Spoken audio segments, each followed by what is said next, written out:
Hey friend, it's like 3:15 in the morning, it's raining, and we have a 5 to 8 mile run this morning. So I'm a busy guy, I'm an engineer, father of 4, so I do my pod on the run. So let me pop you in my head and we'll talk at mile 1.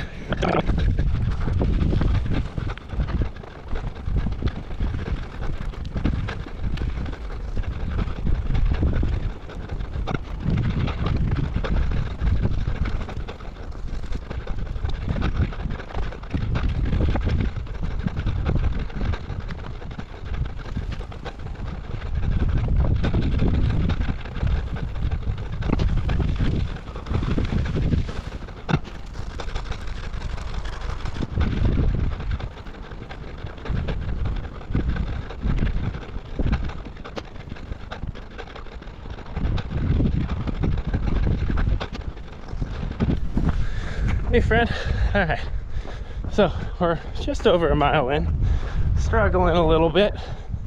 Things are a little bit crunchy, that's okay. It's not the first time we've run through that. But today, I want to talk about how I accidentally lost 40 pounds. Not something most people do. Part of it was a lack of measurement, but today is around day 507 of my personal fitness journey. I've been doing long distance running, strength and conditioning, trying to be more mindful of how I eat. And we navigated a period of scarcity and stress in Japan prior to our relocation out to Chicago. And during that season, I really wasn't eating well, didn't have an appetite. But what I'm interested in kind of sharing, I stepped on the scale because coming out to Chicago, I noticed a return to just lack of discipline, really poor grazing, like food's always out because we live with the in-laws. The in-laws eat a lot of crap food, a lot of processed stuff, a lot of sweets, a lot of fat, and in moderation, that stuff's fine, but it's always out, and I was always overeating for like the first 10 days here, and I was like feeling like crap. And I was like, I need to measure, I need to figure out where I'm at, regain control. I was like, well, I can always count calories just to like make sure I'm in safe limits. I stepped on the scale and I was like, what? Because in my mind, I'm 6'3", 300 pounds, and the scale was like 262. I was like, how in the world did that happen? So let's talk about that at mile 2 in more depth.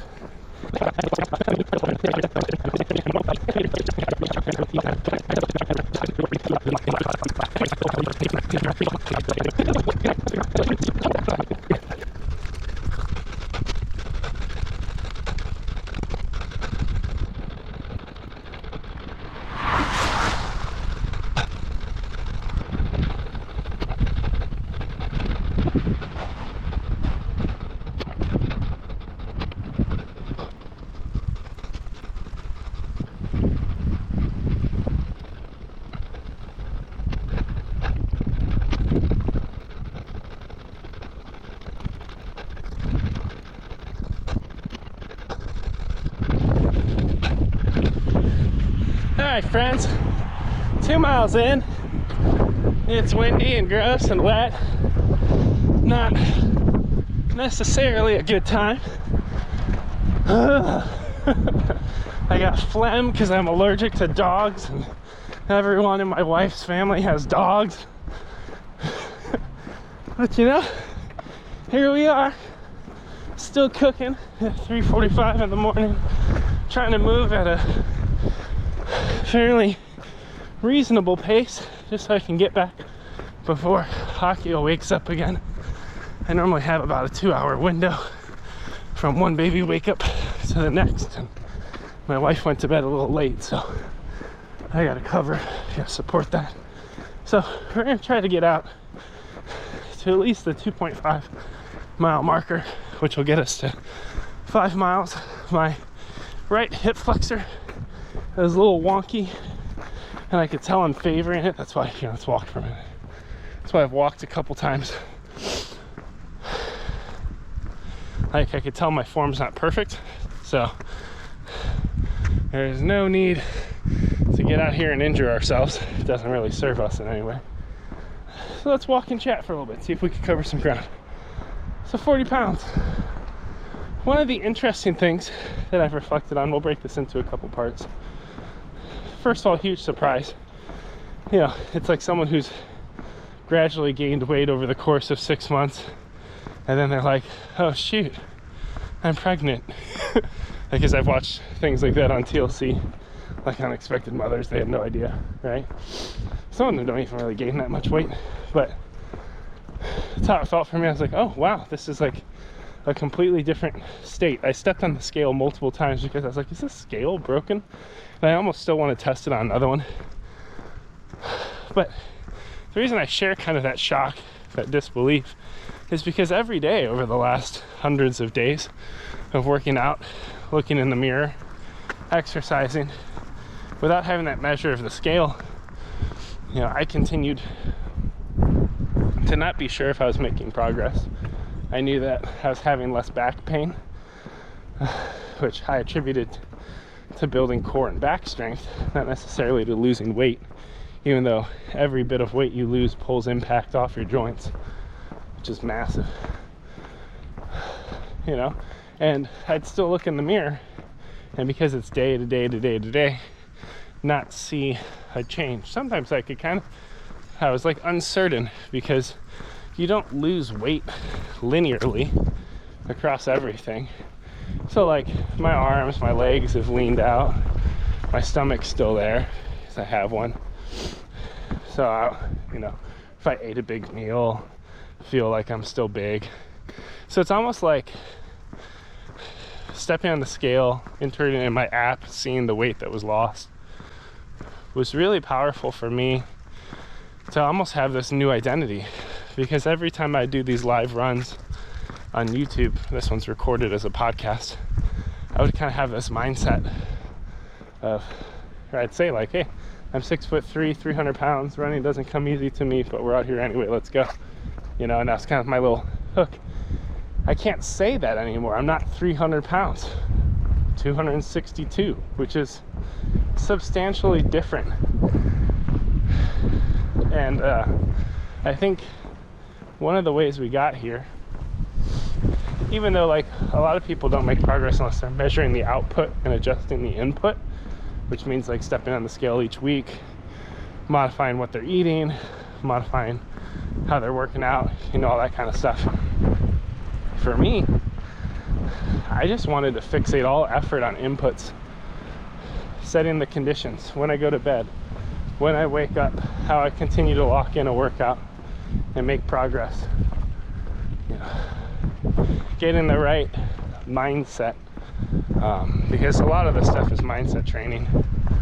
You know, I go out here to condition how I think, how I can approach challenges in my life, because I do the hardest thing first on a Monday morning, in this case a Tuesday morning.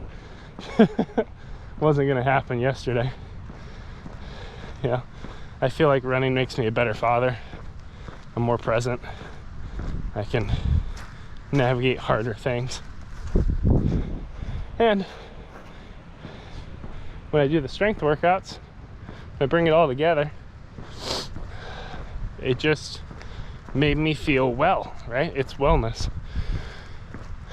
And now that I'm kind of like optimizing nutrition, trying to be more measured with how and when I graze, because I recognize I'm not in my own home. I'm living with our in-laws, which is a gift to have that soft landing as we hopefully transition into our own home in about a month, based on international shipment of goods. And if this lease goes through, even though I don't have a job yet, there's a whole bunch of life inversions we're navigating. You know what? Right up on that bridge is 2.5. I think I'm gonna go a little farther. I think we're gonna just, let's augment it into a walk. Let's go past the bridge. But I know I'm just like a silhouette. It's so funny. That's why it's good as a podcast. You could listen while you're on the run. Let me gather my thoughts. My 3 a.m. brain is breaking. But yeah, I fixated on inputs instead of outputs, and it's always good to have a goal. And I think for me, my goal was like a sustained life change. What I mean by that is I didn't have a weight target. I didn't have necessarily a strength target. Part of it was getting beyond all of my spinal issues and had huge gains there. Like I used to get epidurals every other month, so a shot in my back to reduce inflammation and pain. I was doing physical therapy and rehab and like all kinds of mess trying to get my body like rehabilitated. And it's been so life-giving to be able to focus on health and wellness, even though every single day it sucks. It sucks to do what I do. It's not a hoot. I'd be lying if I said I enjoy it. And, you know, I like the outputs. I don't like the inputs. I don't like waking up at, in this case, I woke up at like 2:30 in the morning to be able to get out here. I don't like doing that. I don't like having to build up my running distance so that I can go for hours to do a half marathon. Like, these are all hard things. But when we focus on the hard stuff, we get the good stuff. And apparently, surprise, surprise, you can lose 40 pounds. It only takes 500 days. I think 507. Just doing the same thing consistently. And that's why I measure the days. Because when I built the Dadbot Half Marathon training program, which is migrating to a platform called Skool, it's a free unlock if you're part of the community long enough. And the community's free. But when I built that, I set it at my day 0 so that someone who catches me on a live stream or YouTube or whatever doesn't think they should compare themselves with day 507 Joe or day 680 Joe or day 1000, which is crazy to imagine that I keep doing this, that I keep counting and keep making progress. But if our goal is to live well, then we need to change things on a very different time horizon. We have to measure differently and find consistency. And we need to celebrate consistency over quick scale wins, if that makes sense. So will I weigh in each week? I don't know. Will I measure my food each week? I don't know. These are all tools that give us information that enable us to change our behavior. It's a matter of which tools are right for you in a given season. All right, friends, we're at 2.5. So I'm gonna, oh, but that's so pretty. I'm gonna turn it around. I like water, and I've been surprised how much water there is out here. There's not as many rivers. Water doesn't really flow. Where I live, it just stays. In Japan, everything's got a hill on it. So yeah, let's cut it back. Be great to get 6, but again, I'm just apprehensive of the baby waking up and my wife not having the support she needs. I went to bed super early, like at 8 o'clock, because we've just been woken up by one kid after another. This transition has been so challenging for them. I'm gonna stick on the walk because I'm a little apprehensive of form today. And even with the walk, I can tell I'm still favoring one side. So, get a deadlift in. Yeah, we're still Winky Wonky Donkey. It's a wonderful kid's book if you haven't read it before. But I'm trying to walk standing upright, slight forward lean, trying to land with my feet under my center of mass as opposed to far out in front of me.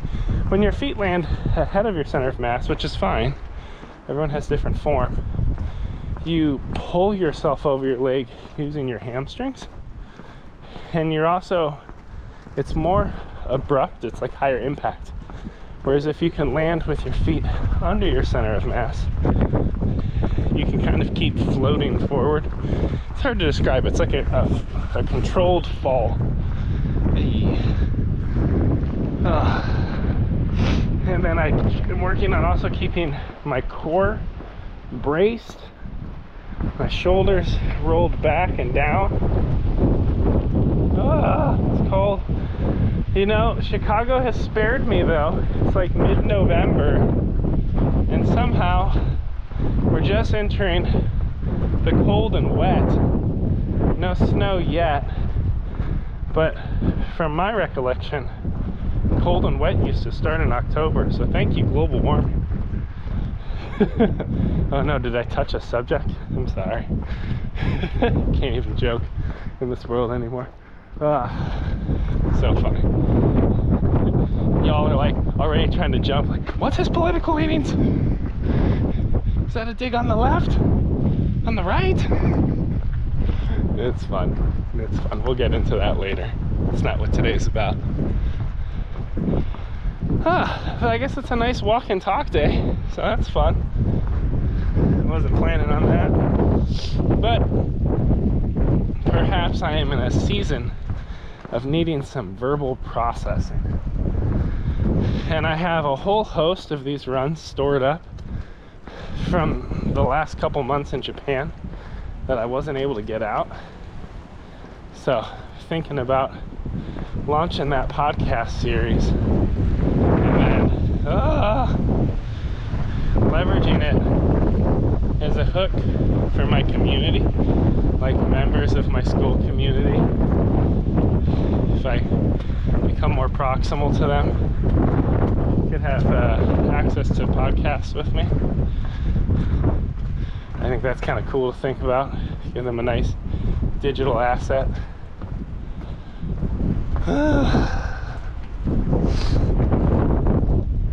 Oh, it's cold. It's wet. Gross. But yeah, I think it's a weird thing. Is it a pride? Is that what I'm trying to navigate? Am I proud that I lost 40 pounds? I don't know. Maybe that's one of the problems I have. Is I struggle to take pause and celebrate. I'm always just pressing on towards the next. Like I immediately went into my app, updated my weight. The wind. Windy city. But I went into my app, updated it from I think it was at 309 or something down to 262.2. And then I was like, oh shit, I guess I need a new goal, because my goal was 285, which is where I was in high school wrestling. And it's not like I'm any less tall. I could run farther, I could breathe better. Am I in better shape than in high school? I don't know. It's weird to think about. Yes, I think I am. I think I could run farther, because I did long distance, but I didn't do cross country.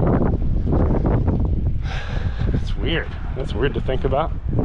But anyway, I went in, updated the app, and I'm like, well, I'm at 262. I guess what's the next goal? Because as you lose weight, one of the other tricky things is even though your weight can be killing you, in most Western contexts, we carry far more weight than we need to survive, because we have a sedentary lifestyle. We eat a lot of heavy processed foods. We don't move, which is something I'm trying to incorporate into my life, is as much movement as possible. And when you start to lose weight, let's talk about this from is an evolutionary perspective, the right perspective. I don't know. Let's be sciencey for a minute, okay? When you start to lose weight,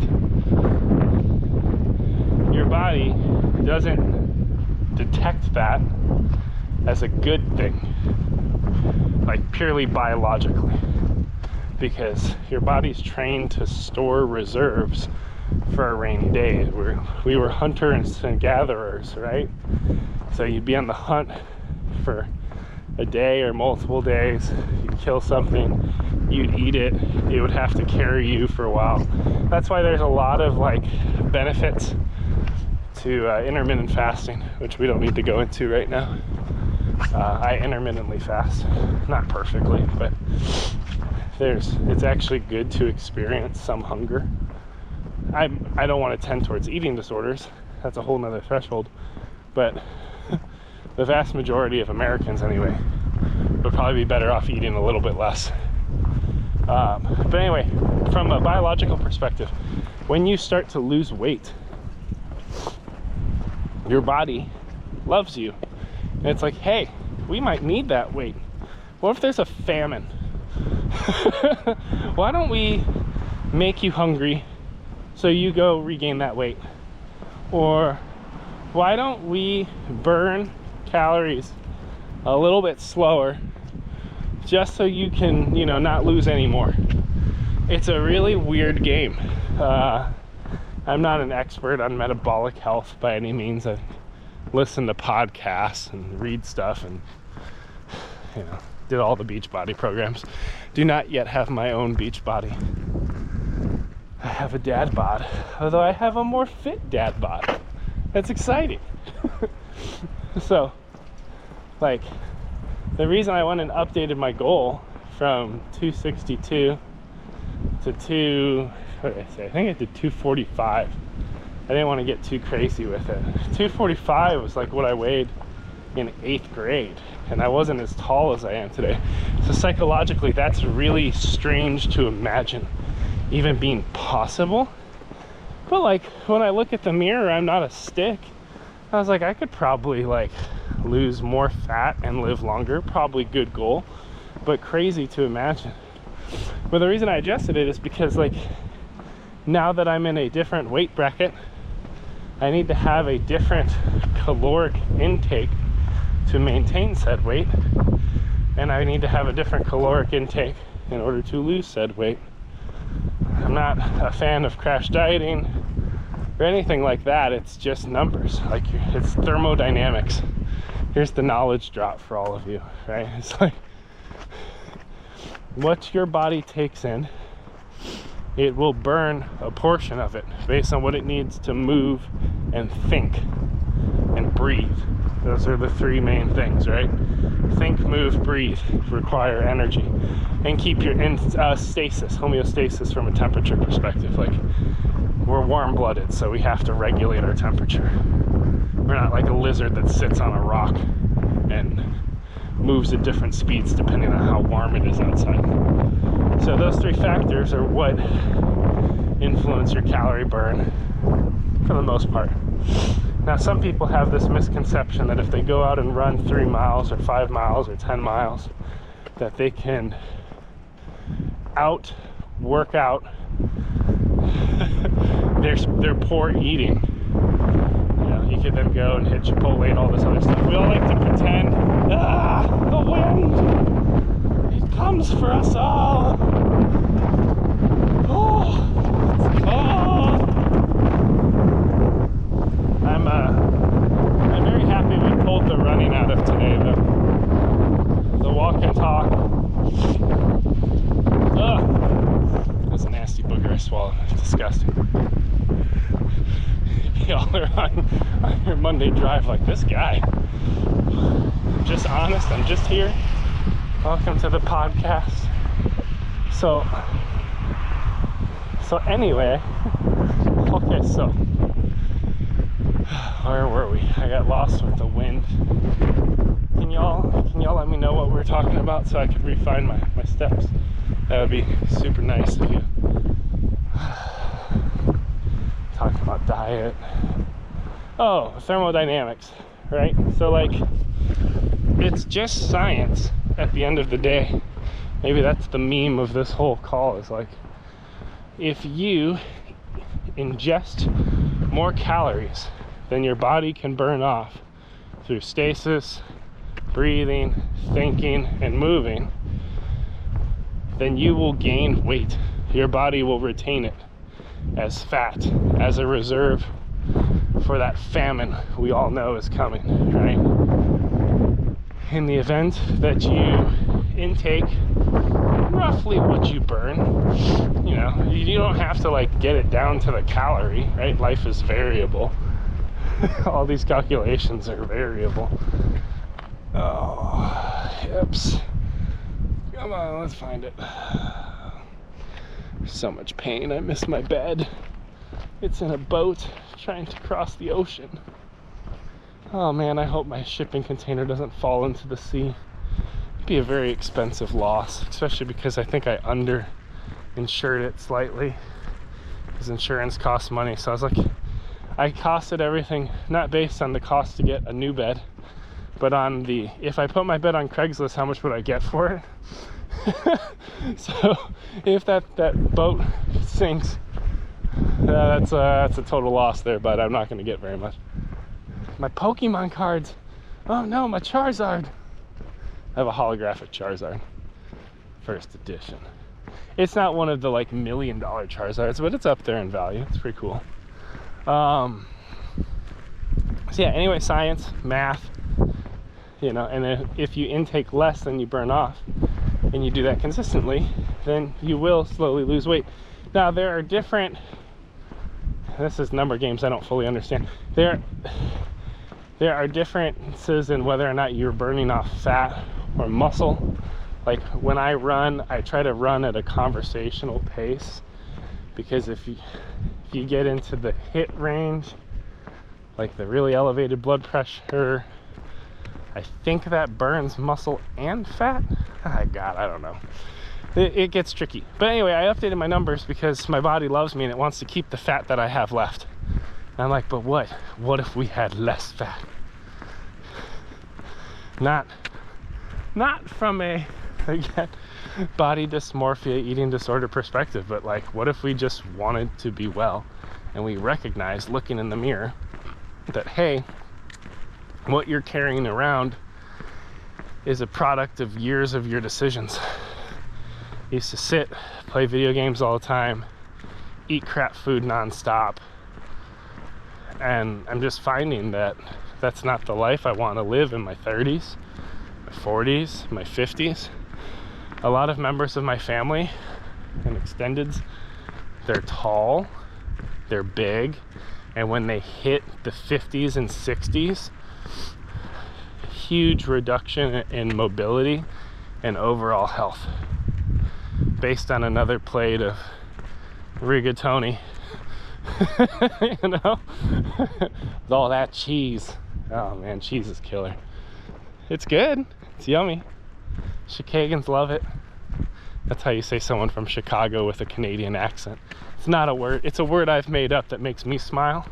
Nobody uses it. Chicagan. Chicagoans. Yeah, that's the Chicago accent. You gotta do the ah. It's great. But anyway, friends, we're 21 days home. Does that make sense? I think so. It's weird because so much of my life and so much of my experience was fixated on Japan and figuring out how to navigate Japan and sustain our family, and it's been a fun adjustment to be here. Recently did one of my Sunday Sips newsletter posts. I keep saying I put way too much time into it, but maybe I'm not. Maybe there's something good about processing with words on paper that I don't get processing with words this way, chatting with you. They're two different formats. That's like two different parts of my brain. Because when I'm writing, I can see the words and reread the words and figure out what do I intend to say, yet what does the reader experience? And it flows different than this. Even though when I'm speaking, I'm thinking about what am I intending to say? Who's my audience? Who the heck are you?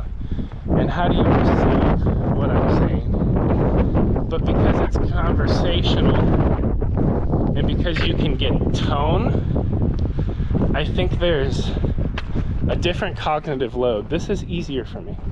And I think that's why a lot of people are really receptive to podcasts. It's like psychologically, we're built for conversation, made, evolved, wherever you land on the creation evolution spectrum. That's more conversations.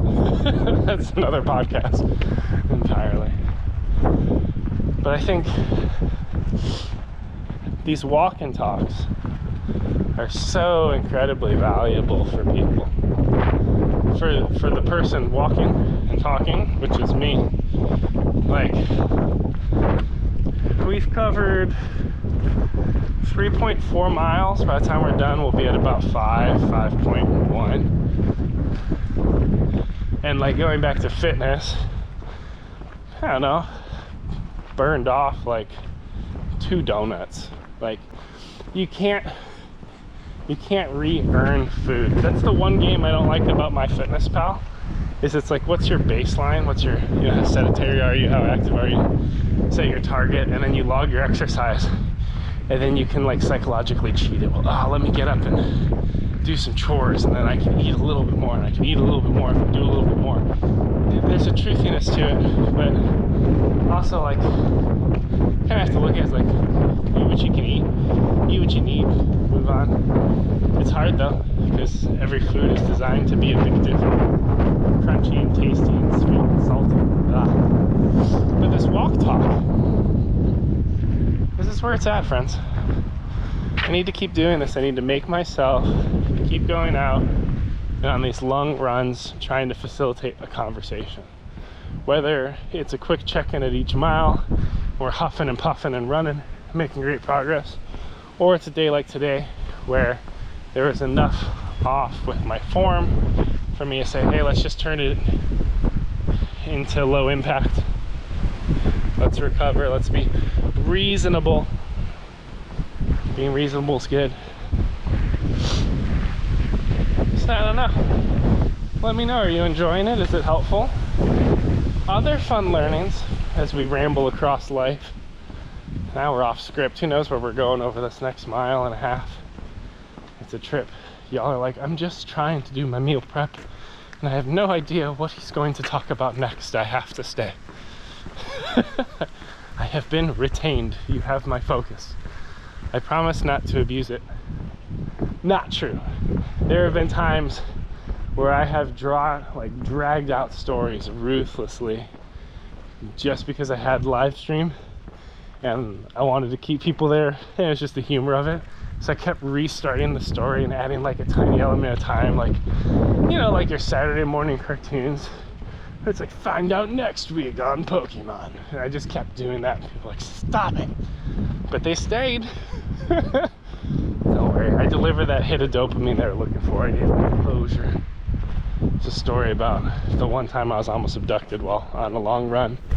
And then some stranger in a truck pulled up next to me and pulled out a trumpet and played a tune for me, and it was very creepy. He's wearing overalls. Just a lot wrong with the situation. I will say I feel less safe running in America than I do in Japan, because in Japan I can run at any time I want, 2 a.m., 5 a.m., 10 at night, and I am fairly confident that no one's gonna screw with a 6'3", 262.2 pound white man running, because everyone out there is like 5'5", 125 pounds. There's some exceptions. There's big people in Japan too. But sumo wrestlers are very rare. It's just so funny to think about.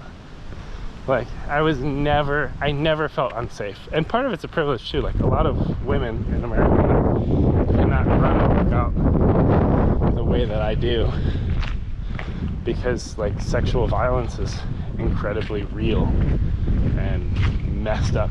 And that crap occurs anywhere in the world. Let's see if we can cross this road really fast. There's a car coming. Look out! We're going at our own pace, so it's nice. Alright.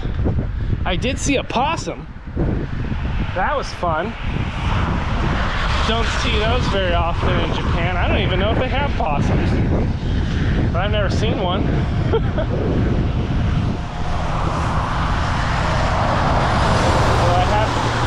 I have seen one of them Japanese. I don't know why I wanted to go into a southern accent there. A Japanese possum. It's like a raccoon, Japanese red fox raccoon thing. Tanuki. I don't know, whatever Mario can turn into where he spins his tail around. I saw one of them.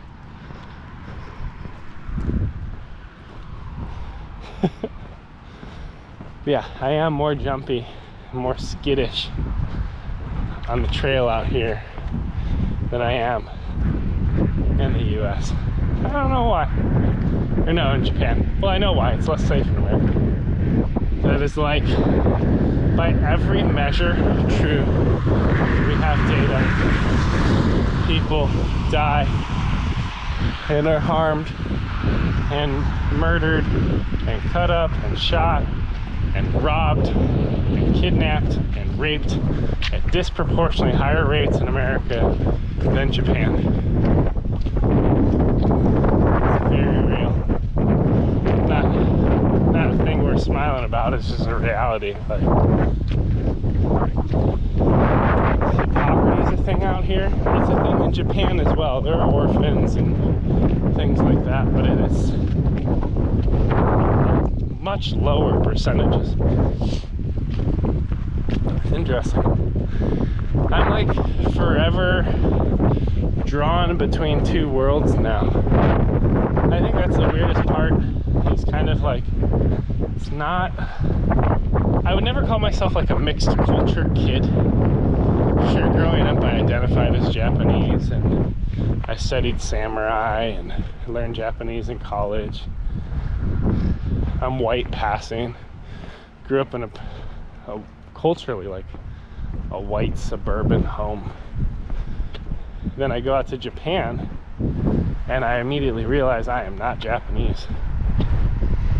I mean, I could take a go at it. Like, I know the language to some extent. I know the culture. I can connect and be proximal to Japanese people, build relationships better than some of my lovely expat peers out there that like don't even try. And I think it's like, it's possible to move to Japan, live there for a lifetime, and never learn the language. Like, there are ways to do it, but also at least for me, maybe it's my Midwest values, like I feel a need to accommodate others. Like, there's an expression in Midwest English called ope. The closer you get to Wisconsin, Minnesota, you get more opes, right? There's like, oh, let me scooch on past you. Oh, sorry there. And it's like this very subtle, accommodating word of like, in Japanese there's a word for it. I mean, like, sumimasen, just excuse me.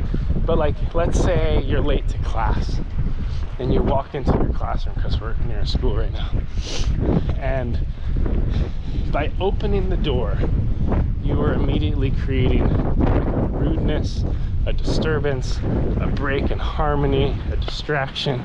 So the Japanese word you would say is like shitsurishimasu, which is like, yeah, I mean, there's probably more casual, plain ways to say it, but that's what I learned. It's like shitsurishimasu, which is like, oh, excuse me as I'm committing a rudeness entering your space.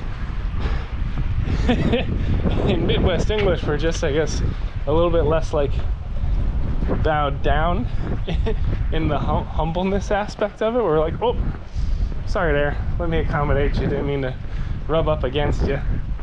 Yeah, life's a little messy, we touch sometimes, you know, so it's just a fun. Are you enjoying, by the way, the black screen? GoPros are renowned for their terrible performance in low light. And unfortunately, well, for you, for me it's nice, I'm just walking down a dark trail, but for you it's definitely dark, very, very dark. But we are have we hit 4 miles? We're getting close. We're about an hour and 3 minutes in. Hopefully you're enjoying the pod. I'm excited to actually like get a studio again. I'm hoping to be in our home before Christmas. That's a very audacious hope, but it would just be so settling, I think, for us as a family. We've navigated 14 moves in 3 years. This will be our 15th move in 3 years once we get into the next house. And it's just, no one can tell you how to navigate something like that, or what you'll experience, or how your kids will behave, how they'll act out. Like, everyone's processing trauma. It's so funny though. I was talking about somebody on this on a live TikTok, I think, and they were like, yeah, but like, isn't that amazing? Like, you've gotten to see so much. And it was refreshing because I often share that story of like 12, I used to just share like 12 relocations in 1 year to get to Japan, when the narrative was like how we're gonna find a way to continue and stay in Japan. But then we did a 13th move to stay in Japan when I exited J&J, and then a 14th move to go to Chicago when entrepreneurship didn't work within our time horizons. And now 15th, like, it's just too many moves. But I loved that individuals, like, they were so far out of the situation that for them, maybe they don't have kids, their empathy score, I was gonna say, was maybe a little low, but for them, they were detached enough to be like, wow, what an adventure. Like, how you've navigated that. You must have like experienced so much. And it really like opened my eyes of like, am I pulling people into a narrative of pain and suffering and trauma and blah, blah, blah, blah, like the humbug? Or am I pulling someone into a story and into an adventure? And it's really helpful because as I consider like the job applications and the narratives I'm telling on my journey across MedTech, across the world, and now to Chicago to progress medical innovation, like, how do I tell that story? That's something fun that I'm trying to figure out, because it has been an adventure. Like, it's so funny. We were at Costco. God, I love Costco. Talk about Costco for hours. Their CEO, I don't know if it's the current one, but anyway, a CEO from Costco at one point had like this conversation where people are like, why are you paying people so well? Like, I think it was like probably on CNN or something, I don't know what it was, but he was being interviewed or talking about like, you're overpaying your employees. Like, all his competitors are running with super slim margins. They're operating at high scale to generate revenue. They want to generate as much profit as possible for the shareholders, you know, and they're like, so you need to look at that as a knob you turn as a leader, like, pay people less, and then your business will make more. And I don't remember the exact quote. I need to look it up and memorize it, honestly. But he was like, I just don't see why someone can't make a decent living and have a profitable company or something like just completely reasonable within all of the like macroeconomic capitalistic factors present. Like, I just don't understand how you can't, why it's so hard to build a business where people could eat, you know. Like, that was basically like the gist of what he said.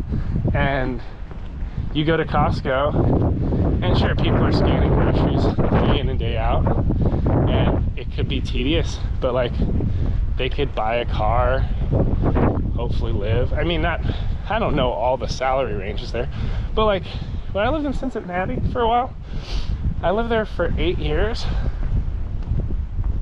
There were folks that worked at Costco the entire 8 years I lived there. Like, their retention is wild within retail. And if the retention's that good, and people can show up and feel a sense of purpose, or at least they're being equitably paid for what they do, like, they're going to take good care of the customers. The customers are going to want to go to Costco on a Saturday, even though it's crowded. You know, even though you need to take 2 carts to push your 4 kids around, and one of them screaming, yelling, or twirling their arms and running people over at any given point, you're still going to do it because the people take care of you, the prices are good, the chicken breast is cheap and at the back of the store, so you walk past all the higher margin goods and then you buy those because you have a perception that even though it's more expensive than Walmart, it's 4x the quality, so it's the optimal quality price point. It's a wonderful system. You get your 2%, 3%, 4% cash back depending on what you buy. It's a win, man. It's a great company. Huge respect to that CEO. Someday when I'm running a company, which is something I think about more and more and more, like, that's the culture I want to create. My people should be able to eat. And one of the values I have that I'm thinking a lot about is not only should they be able to eat, but if my goal is to build a business that creates value and helps people be more present and connected, like whether it's through social media, through brand management, through digital apps or innovations, whatever I end up creating, because I could make anything I want at this point. My mom said I could be whatever I want when I grow up. I can make whatever I want. If one of my goals is to have more time with my kids and to have more financial ease in my life, we've been paycheck to paycheck for a decade. That's not my wife, so we're good. We're good, and let's celebrate. We're at 4.23 miles, friends. Well done. Great work today. I think what's going to happen is people are going to put this podcast on and run. They'll be like, let me see if I could do 4.23 miles today. Well, I listen to you blabber. But, yeah, whatever business I build, like, my goal is to be present with my family, to be able to pay down so many debts we have across college debt. We have a substantial amount of credit card debt from all of our transitions. Those 14 moves cost money, friends. And as much as I love J&J, I wasn't paid very equitably for the role and work that I was doing when I was out there. And I didn't get severance or anything like that because it was considered a voluntary leave. We pulled a pretty substantial personal loan to keep our kids in school, pulled our kids out of school, recovered a portion of that to pay for international shipment of goods, but that's like still a $70K personal loan at like 12% interest. So it's a loan that needs to be murdered. Like, it's one of our main goals right now, you know. So like, I do dream of making a company where I can get financial margin on my time and build a team where they can experience the same fruit. Like, I don't want to build a business where I'm hiring a whole bunch of folks as dirt cheap as possible to squeeze as much economic utility out of them and be able to travel and pay off my debts and have experiences, and they're at the bottom. I don't like that model. It's necessary in certain businesses. That's not a business I'm going to build, if that makes sense. Right? Like, and maybe I'm biased as an engineer because even a medical device, you know, there's really great high-functioning, smart people that make medical devices, and there's a whole continuum of things necessary to design, to market a product. And yet we still do have manufacturing where someone's taking the same component and putting it in the same spot. They're doing it day in and day out at a very low wage, high volume. Like, these things exist.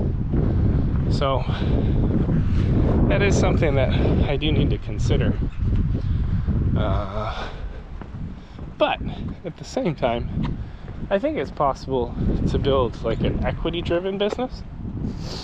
So one of my goals, it's a weird goal, I have this model. It's called the Moonlight model. It's something I thought about when I was trying to create a startup in Japan before lead time screwed me up. And the idea, if you've never heard the term moonlighting, it's common in a lot of disciplines. Engineers, it's definitely common. Like, you're working as a design engineer on components or a product for, let's let's say you work at Ford Motor Company. You make rear view mirrors. That's your job. You do that from 8 to 5, sometimes 7 to 6, sometimes longer depending on the demands of the projects. Engineering has a lot of hills and valleys if you're in a healthy organization. But then, you get home, hang out with your kids, eat dinner, put them to bed, and then maybe you hop on a call, do a little bit of consulting on the side. Maybe you tinker around in your garage and make something. Now the tricky thing, a lot of these companies, at least for engineers, they have different intellectual property and like know-how agreements of like whatever comes out of your brain can be owned by the company. This is a huge concern I had when I started doing content creation. And I was like, so does J&J get my brand? Like, do they own me? And it's within the confines of the business. But if you work in medical device and you're making medical devices in your garage, and then you leave and make your own product, there's some unfortunate litigation that could occur. I mean, if you make a profitable device or raise enough capital funds to navigate your litigation, like, there's workarounds. There's risks in any business you step into. So, one of the things I'm interested in building in this moonlight model is I'm trying to get the incentives right to attract the right kind of people to what I want to build. So incentives, there's lots of different incentives that you could look at that companies use. Like free food and ping pong, that's an incentive, but people don't stay for that forever. You have your 401k, your pension, your health benefits, those are incentives. Your base comp, bonuses, if you're in sales, like commission or variable commission rates, depending on like what targets you do or don't hit, those are incentives. Incentives can drive people to do more, which is good. Notice I'm being careful here, but I don't want to drive people to do more at the expense of them being present with their friends and family. Like, I don't want to take fathers away from their children because J&J's taken me away from mine at times. And I have apprehension of even starting a new job in Chicago because I won't necessarily get to set the terms. Like, it seems like most of them are offering hybrid, 2 days out of office, 3 days in. I can navigate that for a season, 2 to 5 years. But I like dropping my kids off at school every day. I don't want to have to be commuting before I get to see them in the morning. I don't necessarily want to get stuck in the office. But I still want to solve hard problems, and sometimes you got to get your hands dirty and get in there. Like, there is a need to push and grow, and especially if it's a senior leadership kind of role, because I'm looking at the like associate director levels. Like, you have to be on the ground with your troops. Like, that's a thing, but the culture you build is really important, and you don't really get to pick the culture you step into. You can only see what's shown online, like how a company emotes. But pull back the curtain, and business is pretty similar from one to the next. And there's always going to be a pressure to move faster with less resources, because that drives higher profitability from your P&L, profit loss, right? And then cash flow is a whole nother thing. So, like, when I build a company, when I'm thinking about incentives for Moonlight, I want to have individuals that are making a long time horizon commitment to what we're building, but I don't want them to be incentivized to work at the expense of family. And I also want to make sure that there's kind of like a way to vet people coming into my ecosystem beyond one interview and a choice. I want more of an apprenticeship structure. So where I've landed at least in my head, And like, this is what I'm considering offering to potentially someone who would lead sales for our Skool community, someone who would end up doing video editing for all my content, because I've been doing that for 4 years, and it's definitely something I can equip people to do. I just have to be willing to let go of it and trust that people could even be better than me at it if they're equipped and given the space. Because what's essential is I leverage a camera and good lighting, which we don't have today, and good audio, which we don't have today. But I leverage these things to capture the story and then give it all away. Like, let my team, my content machine, just pump it out and cut it up into pieces and scale, baby. Like, that's what it should be if it's sustainable. But for me, there's a deep processing that occurs when I have this conversation with you, but then I sit on the computer and I edit and I hear my own voice and I rehear the story. Like, I've gotten better as a communicator because I've edited myself so many times. I've made 1,800 short form pieces of content. So it's very hard to delegate, because I think there's a slippery slope or a fear. I think that's what it is. It's a fear that I'll lose some of my competency by not doing the end-to-end process, which just isn't true. I might not be as fast at editing in the event that I need to do editing again. Like, there's kind of a mode you have to get into. It's similar to programming. Like, with programming, when I did that in a season of life, like, I had to clear out my whole day so that I can sit and enter a different language, a different way of thinking, to contextualize these new problems and kind of put it down, come up with solutions. And it's the same with